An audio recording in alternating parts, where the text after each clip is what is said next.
What's up, Tesla family? It's Ray J back with another video. And in this one, I want to break down what's happening with Tesla, SPY, Nvda, the QQQ, and a couple of other tickers. I'm going to break down what's happening with the overall market as we have important data coming out, not to mention news from the Fed and news about Tesla. But let me just mention that I am not a financial planner. Make sure you take nothing I say as financial advice. And also, if you guys can, please smash the like button. It not only benefits me, it benefits the entire Tesla community as a whole.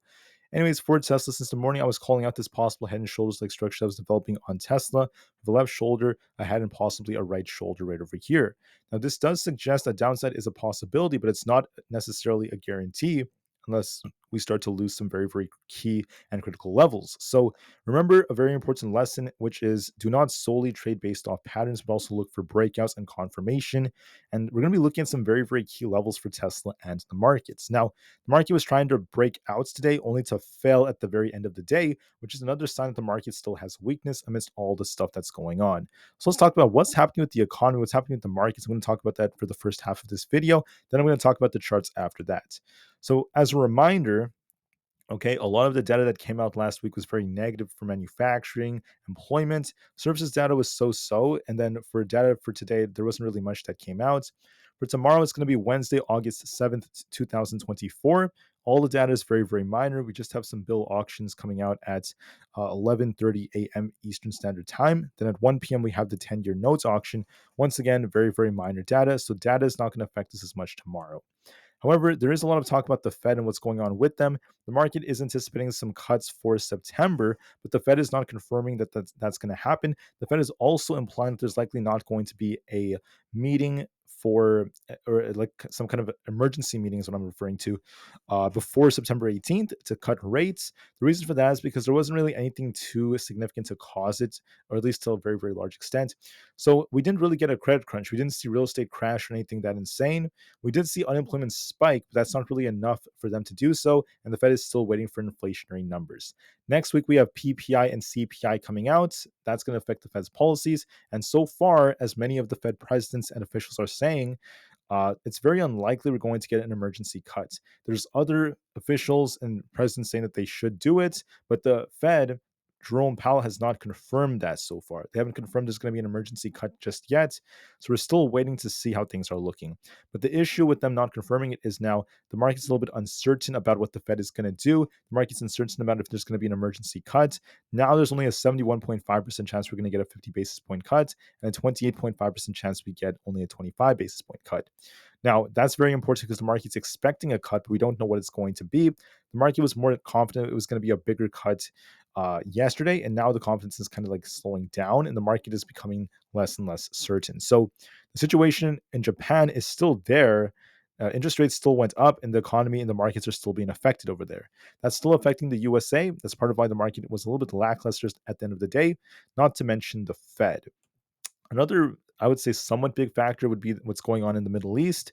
Right now, the threats are still there and the risks of attacks are still there. So we have to be very, very mindful of this. If there is a big attack that happens unexpectedly, this will have a big effect on the markets too. We're still waiting for this. There's no confirmation of a big attack yet. I really hope it doesn't happen, but we'll see, guys. It's still making a lot of headlines. For earnings, tomorrow we have Shopify, Walt Disney, and CVS in the morning, not to mention Robinhood. And for today, we just got Supermicro, and Rivian. So what's happening with these earnings? I'm going to go over just two of them. Supermicro is not doing too well. It's down almost 13% in terms of the share price. They announced a 10-for-1 stock split, which is good, but earnings were not too good. Margins decreased way too much, not to mention the fact that earnings were weak. EPS was only at $6.25 adjusted, below expectations. Revenues at $5.31 billion. It's at expectations, but still so-so. The gross margins dropped to about 11.2% from 17% in the year ago from the quarter. And then that's a big dip over there. Net income is pretty good, but what's not too good would be the fact that their expectations are kind of weak. So for EPS, they're expecting 5.59 to about $8.27 with a midpoint of $7.48. That is below expectations. We were expecting something stronger for their forecasts. So what does this tell us? The forecast is weak. Expectations are weak. And also earnings were weak for Supermicro. That's the honest truth. The margins are not too good. Share price is plunging for those reasons. For Rivian, this is also not looking as great. So what's going on is We're still looking at a loss per share of $1.13. We're expecting $1.21 of a loss, so not as bad. Revenue is just barely at expectations at $1.16 billion. But the issue is we're actually looking at the fact that the net losses have widened during the second quarter. It's about $1.46 billion. And that is, once again, not as great. That's something that's worth noting. Their losses were not as good. And then we also started to see a total loss relative to a year ago of about $860 million. Guidance was the same as before at 57,000 units to be sold, or at least part of production, but demand is still slowing and interest rates are still affecting their business. So that's part of why the share prices is just continuing to fall for Rivian. Not the best of news. Guidance was not that great, and they're still at a big loss in cash flow. So we're down 7% for Rivian as a result of that. For Tesla, the news is coming out that Tesla is now testing a new 320 plus kilowatt output with the superchargers in the Cybertruck. This would be very, very useful for them, especially as they're going to have better outputs for their users. So Tesla is working on this. I think it's pretty cool stuff and very, very good, at least for its long term. However, we also have some more news that's a little bit more negative. I mean, I personally want to say that I'm not really too concerned about it, but the news is screaming about it. And that's the fact that Tesla has lost some partnerships and deals because of Elon Musk, according to reports. Some companies in Germany are saying that he's once again going against Tesla's mission. His view is different, and it has a lot to do with politics. I'm not going to go there, but I just want to say that, yes, guys, it's completely fine. It's fine because you have to think about it this way. Everything has trade-offs. Okay, there's a trade-off of having Elon Musk as CEO. Maybe he's going to be very political. Maybe a lot of companies won't want to form partnerships. Okay, but Tesla does not need these companies in Germany to help them. They don't need Costco, right? We don't need them to be successful. Tesla is still going to have lots of innovation in the robotics fields. The AI is super, super bullish. The share price is going to run for the long term. I'm very confident about that. I think Musk is going to lead the company to so much green for the long term, but there is a trade off. And the trade off is there may not be as many partnerships as people don't like his politics. People don't like what he has to say. Completely understandable. They have the right to have their own opinions. So, yes, with Musk as CEO, Tesla may be missing out on some partnerships. It's the truth. I'm going to admit that. But that does not mean that Tesla is dead. It does not need these partnerships to succeed. You have to remember that. Tesla is still very, very bright for its future. And I think that the pros of having Musk as CEO outweigh the cons, in my personal opinion. So, that being said, what's going on with the rest of the stat, at least for Tesla? I just want to mention that Cantor Fitzgerald gave Tesla a neutral rating with a $248 price target. Not bad whatsoever. We'll see if more ratings come out. The price risk ratio is dipping because Tesla's losing some strength. Even today, it wasn't as strong as usual. Besides that, all that's left is just volume. Volume on Tesla is still slowing down at about 73.5 million. That is below what we saw in terms of the average volume. So we're seeing a slowdown in volume and a big shift in the price action. So the question is, what's going to happen from this point on for Tesla? Are we about to get a rug pull? I'm going to be honest, we look weak on Tesla right now. We're dipping in the after hours. There's weakness in the whole market right now. And we're barely at this 195 support. If this fails, we're going to be looking at this wick from today, this 192 area. That's going to be our next support. We got to hold 192. If that fails, the head and shoulders will likely play out and we're going all the way back down to the mid 180s probably. To be bullish, you want to see Tesla break above 204. So be open minded for that possibility. If it breaks 204, we're going back up. But so far, this is looking kind of weak. When you go back, look at this trend on Tesla. We like to form these rejection structures, especially near our EMAs. So we got a little break of our 50 EMA and then we rejected. Then, if you look at what happened a couple of weeks ago, we formed a double top of our 200 EMA and then we rejected. Now, today we came very close to our 50 EMA. And are we about to get a big rejection back down? Honestly, guys, it's a possibility. So you want to just keep that in the back of your guys' minds. Looking at the 4-hour time frame on Tesla, we look a little bit more bearish as well as we're approaching this wick. So to me, we are favoring the downside move. This is what the much bigger trend on Tesla is, as we're making lower lows, lower highs, lower lows, lower highs, and the list is going on as we look more bearish. So Tesla is on a bigger bearish trend right now. The bigger picture is more bearish for the time being. And for the short term, there's a possible head and shoulders that's forming with all the news involving Iran and Israel, all the news involving the Fed. Things are still uncertain for the markets, and that's part of why Tesla is dipping, especially interest rates. News about interest rates will affect Tesla. It's very sensitive to those. So with anticipation of the Fed cutting earlier, that would have been good for Tesla, but with that potentially becoming less certain for the markets, especially as the Fed is not having an emergency meeting, things are still slowing down, and that's dragging Tesla lower. That's part of the main reason why Tesla is dipping, especially as it's getting dragged with the markets. So with the head and shoulders, If we lose 195 and watch 192, this chart is favoring downside for tomorrow. But I will change my mind if we break past first off 202. That's going to be one break, and then 204 will turn us back to bullish. But this chart, like I said, is favoring the downside. The chart's favoring the downside. I'm being very, very clear about that. How about for SPY? So SPY is on a downtrend as well. Okay. Notice how we made this high right here, made a lower high, then we made a lower low, lower high, lower low, lower high, and are we about to make a lower low? Well, let me put it this way. SPY was trying to break its 50 EMA. This happened many times. So, like, we did reject off our 50 EMA many times. Let me show you right here. 50 EMA, the yellow line rejection. We just barely broke the yellow line, then rejected. We broke the yellow line. We actually got above our 200 EMA only to reject. And now we tested our yellow line, the 50 EMA, only to reject again. So, see how it's kind of like a pattern of this downtrend. We're struggling at this resistance. If we hypothetically break above 527, I see this thing trying to push back up again. I do see bullish potential.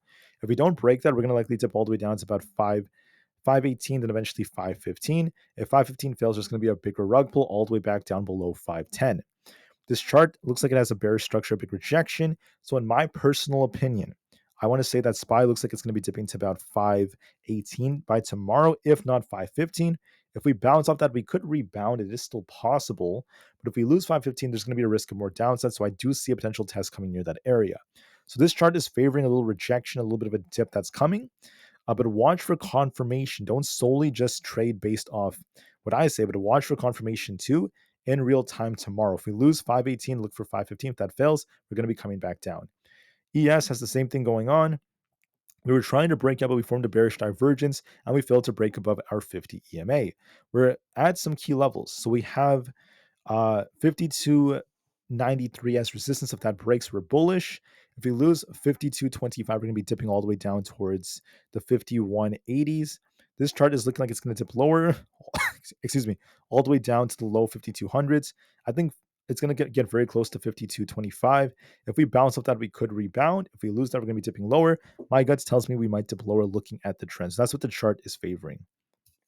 For SPX, notice this trend, okay? It's very, very interesting. We pushed, rejected, pushed, rejected, pushed, rejected, pushed, and now could we be rejecting? I do see a concern, which is the fact that we are technically below our previous resistance becoming support. We're actually losing that, and we have a gap to fill down here. So SPX is favoring a move to the downside. If we were to break 52.84, we could try to push higher to fill this gap, and I think the 5300s will come, the lower 5300s. That's the bullish case. The bearish case is if we end up losing 52.25, we're going to be filling the gap all the way down to about the 51.80s. My gut is telling me we're going to most likely come back down to 52.25, and if that fails us, we'll be looking for this gap fill. So the odds are favoring the downside. I'm going to be 100% blunt. The technicals look a little bit weaker. Look at Nvda. Okay, look at the bigger picture, plain and simple. We pushed, rejected off our 200 EMA, pushed, rejected off the 50 EMA, pushed, rejected just a little bit above our 200 EMA. And then recently we pushed just above our 50 EMA only to reject. So if you're bullish, you want to break past 104.5. If you're bearish, you're going to be looking for a test of 100. If that fails us, we're going down to about 97.5, then eventually 95. This chart is favoring a test of 100 tomorrow, if not 97.5 if that fails. So we have a weak structure. We have a big rejection forming. I'm favoring us getting all the way down to about 100. I think we might even lose that and start dipping even lower. So that's going to be a lot more favorable in my personal opinion.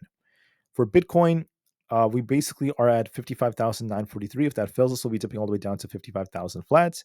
And for bullish, we'll be looking for a push above 57,000 to start pushing up to higher levels such as 58,000.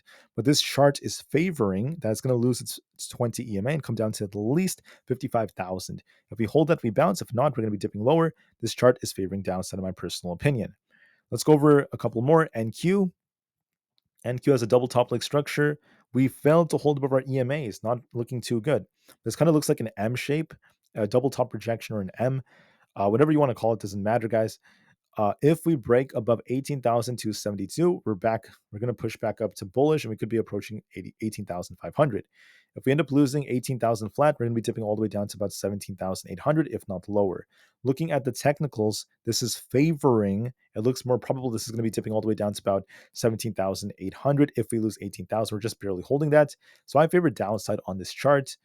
QQQ is supposed to rebound, but notice how we're kind of rejecting off our key resistances. We rejected. We need to break past 444 to turn back up. If we fail to do so, I see a risk of us dipping all the way down to at least 432. So watch 435 if that fails us, watch 432, and eventually the 420s. This chart's favoring downside. I'm going to be kind of quick for the rest of this, guys. I know the video is kind of like dragging on. For Apple, we're just stuck within a range. If we break past 210, we're gonna push higher. If we lose 202, we're gonna be dipping lower. I see a test of 202 tomorrow, and this does favor a little bit of a dip. So we might see a little dip on Apple, in my personal opinion. For Palantir, now I'm going to be kind of fast, by the way. For Palantir, we have a nice looking structure right over here that's forming. We got a nice push thanks to earnings yesterday, but now we're dipping back down. Look at 25.78 to be tested. If that fails us, we're going to be dipping all the way down towards the 24s. If we hold 25.7, we could try to bounce, but this is favoring a little bit of downside. For Super Micro, we have a nice little wick formed in a big rejection, and this is favoring basically a drop all the way down towards the 520s. Super Micro looks bearish. Obviously, earnings were not too good. It is what it is. Rivian is no different. I think this might be dipping all the way down towards 13.03. We have a head and shoulders rejection, not to mention this big dip, a big imbalance to fill, so we look more bearish on Super Micro. SoFi looks a little bit more bearish. If we reclaim 6.65, we're going to turn back up to about 7. If you fail to do so, we favor downside. This chart is favoring downside, a dip all the way down to about 6.3. If that fails us, we're going all the way down to about 6.1. We look a little bit more bearish to me.